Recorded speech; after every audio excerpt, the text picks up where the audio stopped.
Hey Internet, it's Megan, and today I am bringing you my October plan with me.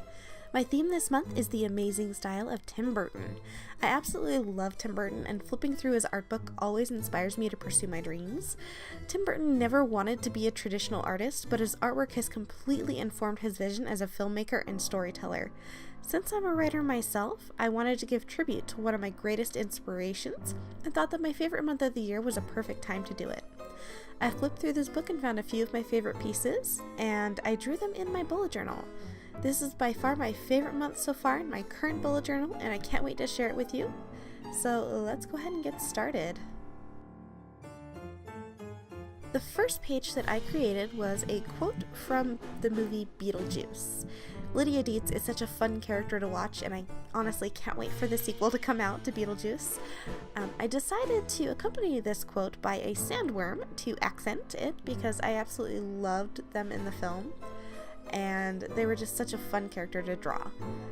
I wanted to keep the images on these first two pages just straight up black pen with no color because first off, the colors, the sketches in the book didn't have any color, and second because, well, I liked the simplicity of it. For the title page, I went with a spooky chandelier held up by bats. While I was looking at the picture for reference when I sketched this in pencil, I did decide at the last minute to change it just a tiny smidge and put my own little spin on it. It's so simple, it's kind of dumb. The little ball that the bats are tied to was just that, a little ball. I decided to add a little dot to make it into a Burton-esque eyeball, and honestly I love how these two pages turned out.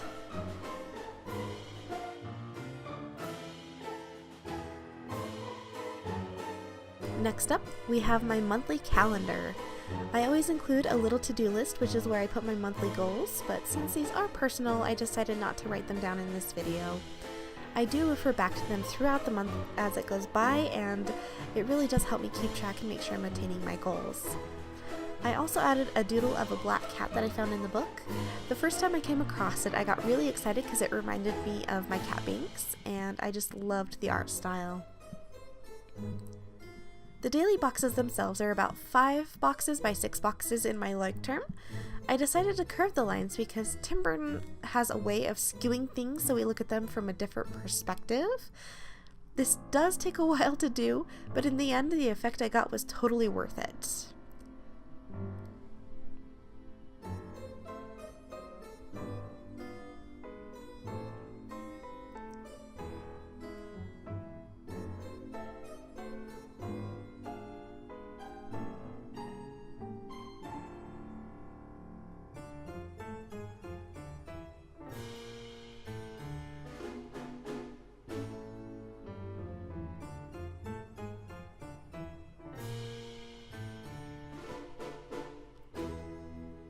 When I was finished drawing the floating boxes, I included a second cat colored in a little lighter to represent my other kitty, Lucy.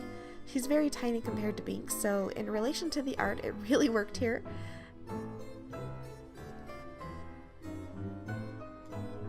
The colors I chose to accent my calendar this month are Crayola Supertip markers.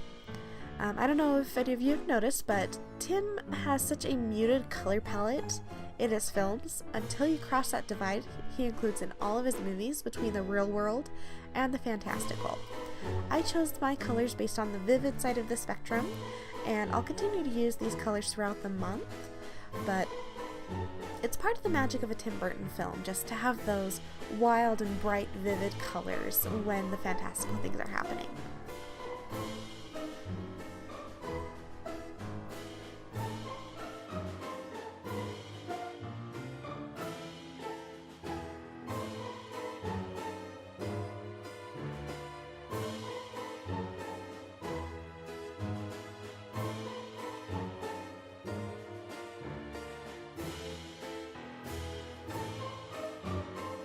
Next we have my favorite page so far this month. I used to keep it a sleep and mood tracker on the same page, but this month I decided to focus solely on my mood. I chose to take inspiration from a different Tim Burton book called The Melancholy Death of Oyster Boy. In this book there is a poem about a voodoo doll who cannot get close to anyone because the pins stuck inside of her get pushed further in whenever she does.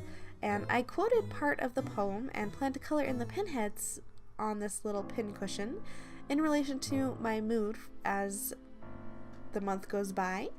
I'll start going from the top clockwise, kind of like I did while I was drawing the heart, and I really like how this turned out.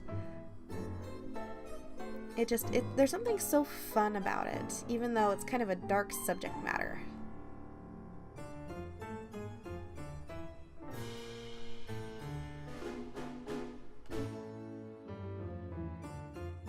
My next page is my standard expense tracker, but this one has actually gone through a huge overhaul in the last few months. I used to have a full page filled with detailed notes, but since I like to only record my actual reoccurring bills to make sure I paid them on time, I decided to shorten it to half a page and include my social media trackers. Again, I curved the lines and added some drop shadows to make them pop. And then once I was done with this, I went back into my mood tracker and added the color scale for my moods. And then I moved on to my final spreads before my first weekly spread.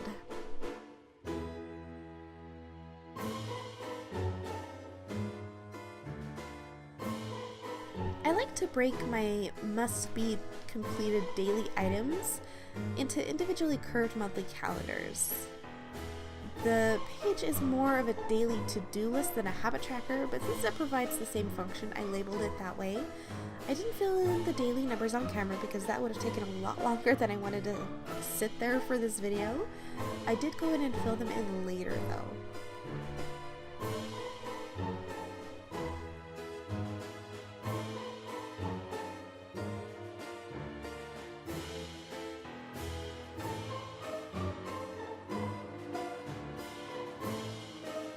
Again, I added in the different drop shadows to make the page pop, and overall the effect was kind of awesome.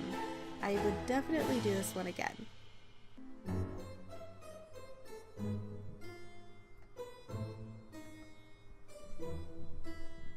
The final page that I did before my weekly spread is a Preptober planning page.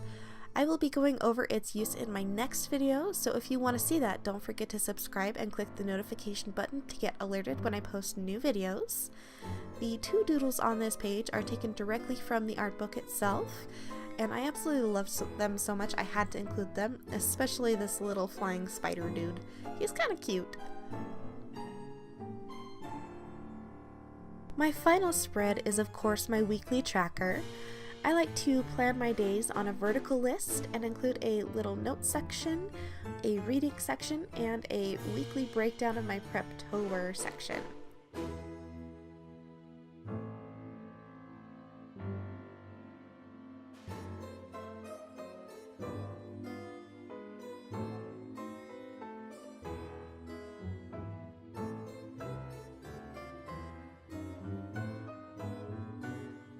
Once I was done drawing all of these boxes, I added the drop shadows, and then I added a black header, and then added the month and year in a white gel pen because it's very Burton-esque to do that, I guess. I really liked how it looked stylistically, and I'm very happy with how it turned out. I hope you all enjoyed this video, and if you like what you saw and want to keep seeing monthly plan with me videos, don't forget to subscribe and click on the bell notification to be informed when I post new videos. I also want to know if any of you are bullet journalers, and if so, what themes did you guys decide on this month? Please share them down below, and I look forward to hearing from you. If you do decide to recreate my spreads, please don't forget to tag me on Instagram if you decide to post them there. My username there is MaggieLouReads. You can find a link down in the description to my social media, other aspects of it. And I really do want to see what you guys can do. That's all for this video, and I hope you guys enjoyed watching my plan with me for October, and I will see you all next time.